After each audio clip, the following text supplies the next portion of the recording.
Hello guys, welcome to the class.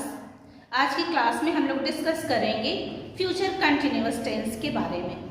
आइए देखते हैं क्या है फ्यूचर कंटिन्यूअस टेंस और इसे हम कैसे लिखते हैं। आज की क्लास में आज का हमारा टॉपिक है फ्यूचर कंटिन्यूअस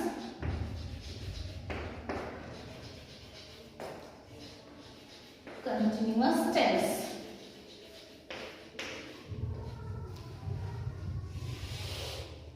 हिंदी वाक्यों में इसकी पहचान हम कैसे करेंगे? तो हिंदी वाक्यों में आएगा रहा होगा, रही होगी, रहे होंगे। रहा होगा, रहा होगा, रहा होगा, रही होगी, रही होगी, होगी, रहे होंगे, रहे होंगे। तो इस तरह से हिंदी वाक्यों में शब्द आते हैं, रहा होगा, रही होगी, रहे होंगे। आइए अब हम देखते हैं affirmative sentence. Future continuous tense में अफर्मेटिव सेंटेंस पहला क्या है? Affirmative sentence.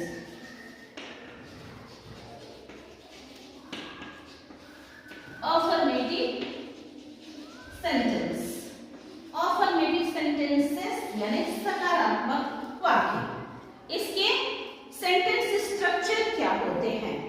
तो जैसे हमने पिछले वीडियो में देखा था कि फ्यूचर टेंस में जो फ्यूचर इंडेफिनिट होता है उसमें हेल्पिंग वर्ब शाल या विल आता है, लेकिन यहाँ पे हम लोग पढ़ रहे हैं फ्यूचर कंटिन्यूअस टेंस। तो फ्यूचर कंटिन्यूअस टेंस की जो हेल्पिंग वर्ब है वो होगा शाल बी या विल बी। आपको मैंने ये भी बताया है कि किसके साथ शाल आएगा और किसके साथ विल आएगा। तो शाल आता है फर्स्ट पर्सन सिंगुलर हो या प्लूरल हो। फर्स्ट पर्सन आई और प्लूरल वी। ये आई और वी दोनों के साथ होगा शाल बी, लेकिन सेकेंड पर्सन चाहे वो सिंगुलर हो या प्लूरल और थर्ड पर्सन चाहे वो सिंगुलर हो, ही, शी, इट या कोई नाम, या प्लूरल जिसमें आता है दे या फिर कोई समूह, तो उनके साथ आएगा विल बी। इतना आप लोग याद रखेंगे। आइए अब हम देखते हैं इसके सेंटेंस स्ट्रक्चर। किसके? अफर्मेटिव सेंटेंसेस के। तो सबसे पहले मैंने आपको बताया किसी भी सेंटेंस में आता है सब्जेक्ट, और यहाँ चूंकि फ्यूचर कंटिन्यूअस टेंस है इसीलिए शाल या विल आएगा और इसके साथ जुड़ेगा बी। तब वर्ब का first form with I N G. Main verb का फर्स्ट फॉर्म होगा लेकिन उसके साथ आई एन जी जरूर होगा क्योंकि फ्यूचर कंटिन्यूअस है। इसके बाद आता है ऑब्जेक्ट। तो इतना आप ध्यान रखेंगे। आइए कुछ हिंदी के वाक्य देखते हैं। वे मैच खेल रहे होंगे, वे मैच खेल रहे होंगे, वे मैच खेल रहे होंगे, रहे होंगे। इसकी इंग्लिश क्या हो जाएगी? इसके आधार पर आप बनाइए दे विल बी। विल इसलिए लगाएंगे क्योंकि ये दे है, थर्ड पर्सन का plural. They will be playing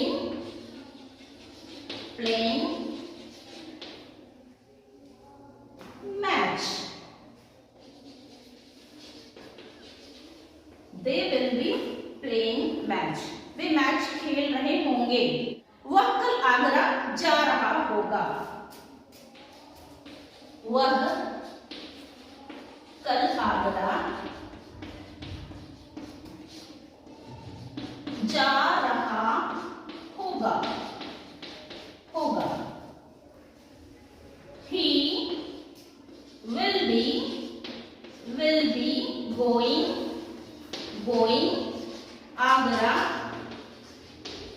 Agra tomorrow।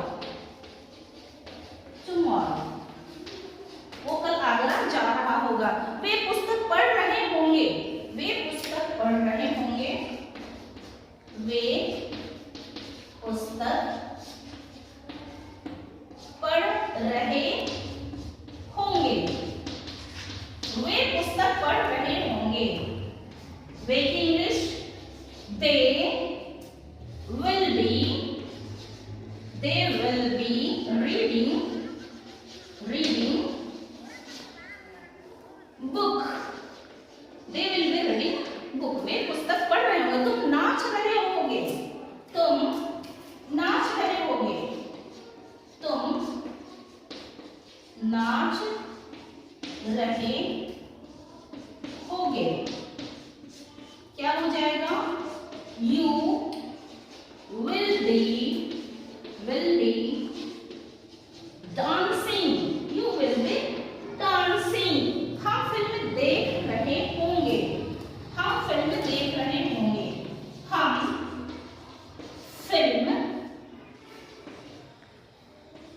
Film देख रहे होंगे, देख रहे होंगे, हम फिल्म देख रहे होंगे। क्या होगा? We shall be watching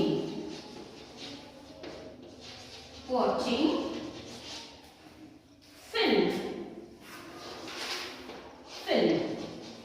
हम फिल्म देख रहे होंगे। तो इस तरीके से हम लोग affirmative sentence, future continuous tense का अफर्मेटिव सेंटेंस बनाते हैं।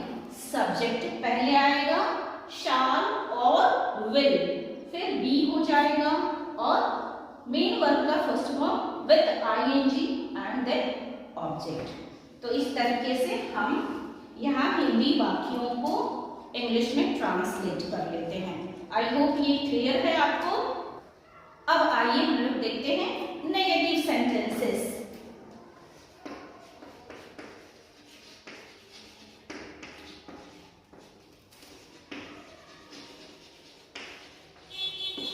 नकारात्मक वाक्य जिसमें नॉट शामिल हो, इसके सेंटेंस स्ट्रक्चर क्या होंगे? तो सबसे पहले आता है सब्जेक्ट, देन आता है हेल्पिंग वर्ब शाल या विल, और तब आएगा यहाँ पे नॉट, और इसके बाद आएगा बी। यहाँ पे देखिए शाल बी, विल बी, इन दोनों के बीच में आ जाएगा नॉट, और तब आता है वर्ब का first form with ing and then object। आइए अब हम कुछ हिंदी के वाक्य लिखते हैं और इसको ट्रांसलेट करके देखते हैं कैसे होगा। तुम तैरते नहीं रहोगे, तुम तैरते नहीं रहोगे, नहीं रहोगे हो जाएगा you will not be swimming। You will not be swimming। तुम तैरते नहीं रहोगे। शिक्षक पढ़ाते नहीं रहेंगे, शिक्षक पढ़ाते नहीं रहेंगे, शिक्षक पढ़ाते नहीं रहेंगे, नहीं रहेंगे। The teacher will not be teaching, will not be teaching। पढ़ाते नहीं रहेंगे। वे खेलते नहीं रहेंगे, वे खेलते नहीं रहेंगे, वे खेलते नहीं रहेंगे, नहीं रहेंगे। क्या हो जाएगा? They will not be playing। वे खेलते नहीं रहेंगे, right. They will not be playing। तुम रोते नहीं रहोगे, तुम रोते नहीं रहोगे, तुम रोते नहीं रहोगे, रहोगे। You will not be crying। weeping भी लिख सकते हैं, लेकिन crying यहाँ हम लिख रहे हैं। गाय चरती नहीं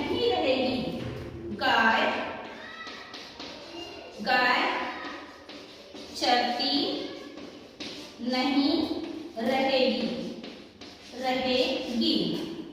The cow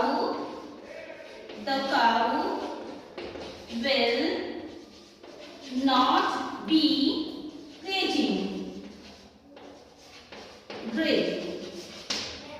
पतंग उड़ती नहीं रहेगी, पतंग उड़ती नहीं रहेगी, पतंग उड़ती नहीं रहेगी, रहेगी। The kite will not be flying, पतंग उड़ती नहीं रहेगी। तो स्टूडेंट्स, नेगेटिव सेंटेंसेस के स्ट्रक्चर इस तरह के होते हैं। सब्जेक्ट प्लस शाल और will, not plus be plus verb main verb का first form with ING and object. और इसके आधार पे हम लोग कुछ हिंदी के सेंटेंस को इंग्लिश में ट्रांसलेट करके देखे हैं। आई होप ये क्लियर हो गया है। राइट, आइए अब हम लोग देखते हैं इंट्रोगेटिव सेंटेंस।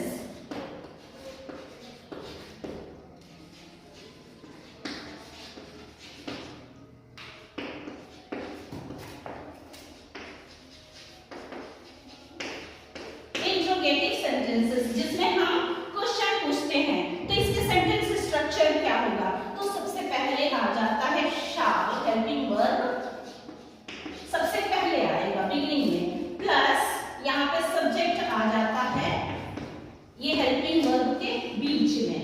देखिए शाल बी और विल बी के बीच में सब्जेक्ट आ जाता है, प्लस मेन वर्ब का first form with ING and plus object. तो ये रही सेंटेंस की स्ट्रक्चर। आइए कुछ हिंदी वाक्यों को हम लोग ट्रांसलेट करके देखते हैं। क्या गाय चरती रहेगी? क्या गाय चरती रहेगी? सवाल है, क्या हो जाएगा? will the cow be grazing? और सवाल हम ऐसे लिख देते हैं, will the cow be grazing? क्या गाय चरती रहेगी? क्या पतंग उड़ती रहेगी? क्या पतंग उड़ती रहेगी? उड़ती रहेगी, यहाँ सवाल है। तो will the kite be flying? क्या पतंग उड़ती रहेगी? क्या तुम रोते रहोगे? क्या तुम रोते रहोगे? क्या तुम रोते रहोगे? रोते रहोगे। Will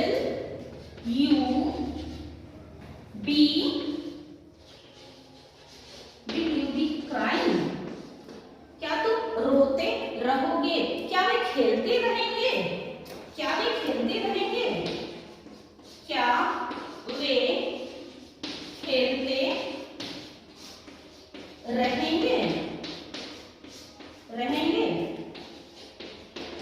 Will they be playing? क्या वे खेलते रहेंगे? क्या टीचर पढ़ाते रहेंगे? क्या टीचर पढ़ाते रहेंगे? Will the teacher be teaching? क्या टीचर पढ़ाते रहेंगे? तो इस तरह से हम लोग इंट्रोगेटिव सेंटेंसेस को बनाते हैं। इसमें से सब्जेक्ट जो होता है वो हेल्पिंग वर्ब के बीच में आ जाता है और मेन वर्ब का first form with ING and object. तो इस तरह से हमने कुछ हिंदी के वाक्य लिख के इसको इंग्लिश में ट्रांसलेट किए हैं। आइए अब हम देखते हैं डबल इंट्रोगेटिव सेंटेंसेस। अब हम लोग देखते हैं डबल इंट्रोगेटिव सेंटेंसेस।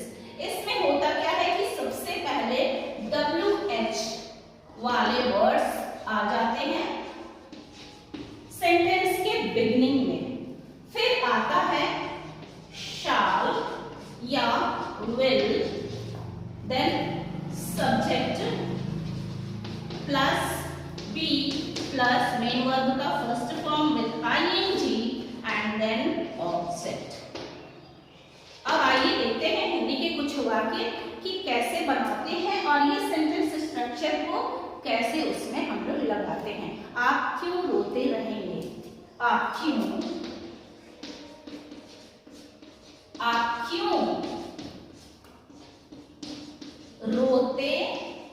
रहेंगे? आप क्यों रोते रहेंगे? तो यहाँ पे हम कह सकते हैं why will you be crying? आप क्यों रोते रहेंगे? और क्वेश्चन मार्क तो हम लोग लगाएंगे ही लगाएंगे। आगे देखते हैं हम कैसे तैरते रहेंगे। कैसे तैरते रहेंगे? हम कैसे तैरते रहेंगे? हम कैसे तैरते रहेंगे? How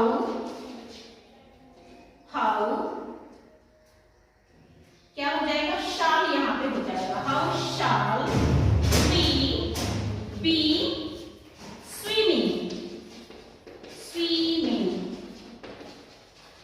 how shall we be swimming?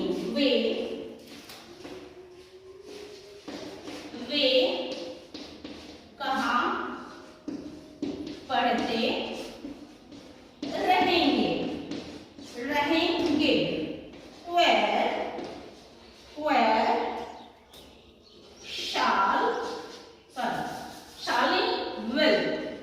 where will they be पढ़ते रहेंगे? studying where will they be studying? तो इस तरह से डबल इंट्रोगेटिव के सेंटेंसेस बनते हैं। सेंटेंस स्ट्रक्चर में कुछ नहीं, इंट्रोगेटिव के ही स्ट्रक्चर होते हैं, लेकिन बिगिनिंग में WH वाले वर्ड्स जुड़ जाते हैं, जैसे कि यहाँ हमने करके देखा हुआ है। देखिए, सो स्टूडेंट्स, आई होप ये क्लास आपको क्लियर हो गया होगा। फ्यूचर कंटिन्यूअस टेंस क्या है और इसके सेंटेंस स्ट्रक्चर हम किस तरह से क्रिएट करते हैं, आपको अच्छे से क्लियर हो गया होगा। चलिए इस वीडियो को देख के और इसे सीखिए, बाकी के हिंदी के और कुछ सेंटेंस लेकर उसको ट्रांसलेट करने की कोशिश कीजिए। मिलते हैं हम लोग अगली वीडियो में अगले नए टॉपिक के साथ। ये वीडियो कैसे लगी है आप कमेंट सेक्शन में जरूर बताइए। वीडियो को लाइक करेंगे। Thanks for watching.